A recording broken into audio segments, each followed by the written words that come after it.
den første sådan rigtig store udvikling, jeg startede ud med. Så var det i 2015, hvor vi begyndte at kigge på økologi. Vi fik ansat en økologiomlægger, som var sådan en primus motor på hele processen. Og det endte med, at vi var fysisk nede i containere og hive mad op fra containerne for simpelthen at veje det af og se, hvor meget har vi liggende her. Og så var det ellers mit arbejde at finde ud af, kan vi indarbejde det i nogle produkter, i stedet for at det ender som madspild. Fordi vi måtte ikke bruge flere penge på økologien, vi skulle finde det inden for vores budgetrammer.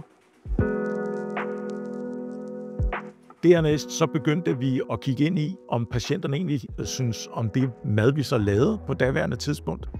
Nu er det patienterne selv, der vælger, hvad de har lyst til at spise, og så bestiller de det, i stedet for at det er os, der har prædefineret, at i dag der er der 25, der har lyst til at spise boller i karry, og 50, der vil spise lasagne. Og så viste det sig lige pludselig, jamen altså, ud af de 25, der skulle spise boller i karry, så var der rent faktisk 10, der ikke brød sig om det, og så har vi lige pludselig et madspild. Der er mange, der vil smide en broccolistok ud.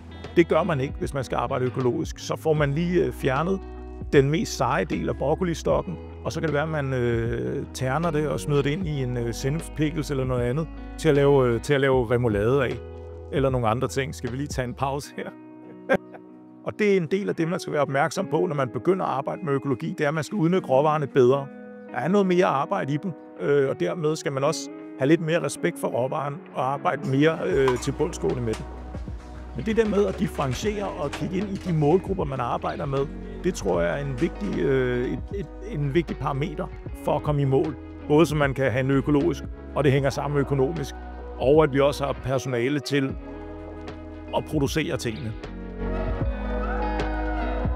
Vi leverer differentierede indsatser lige nu på vores tallerkener. Om de rammer en patient eller en personale, eller om det er et simpelt møde, så vil de være mere eller mindre grønne ud fra det. Når patienterne bestiller, kan vi se præcis, hvem der bestiller hvad, hvornår, hvilke afdelinger, hvor mange kilo det ene og hvor mange kilo det andet.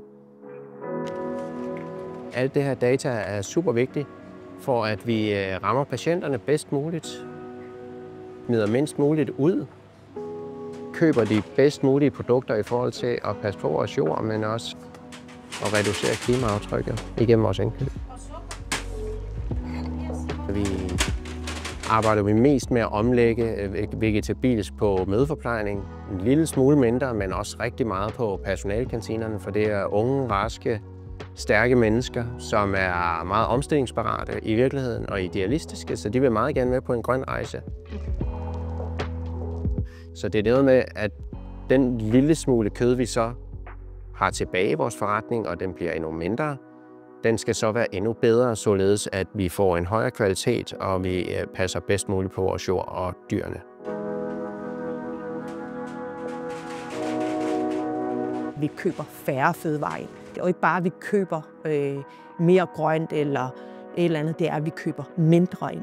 Så det at have et koncept, som understøtter, at man køber mindre ind, det er virkelig der, hvor vi både selvfølgelig sparer kroner og øre, men vi sparer altså også CO2 og produktionstid og så videre.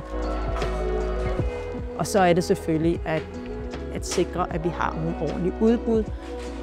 Og det vil sige, at store udbud, hvor vi er mange, der går sammen, så vi kan få hævet landbruget med, at de kan se, at det er faktisk vigtigt at satse på, at vi vil have ordentlige råvarer. Det er først og fremmest at sørge for at have nogle koncepter, som understøtter mindre madspild og understøtter patienternes ernæring. Men for at få sådan mere økologi og sådan noget, så skal de satse på at tage grøntsager og lave pålæg og lave bagbrød selv og kager. Og vores medarbejdere, de føler, at de er en del af behandlingen. Så de føler jo ikke bare, at det er en service at lave mad. De er en del af behandlingen, fordi maden er lige så vigtig som medicin.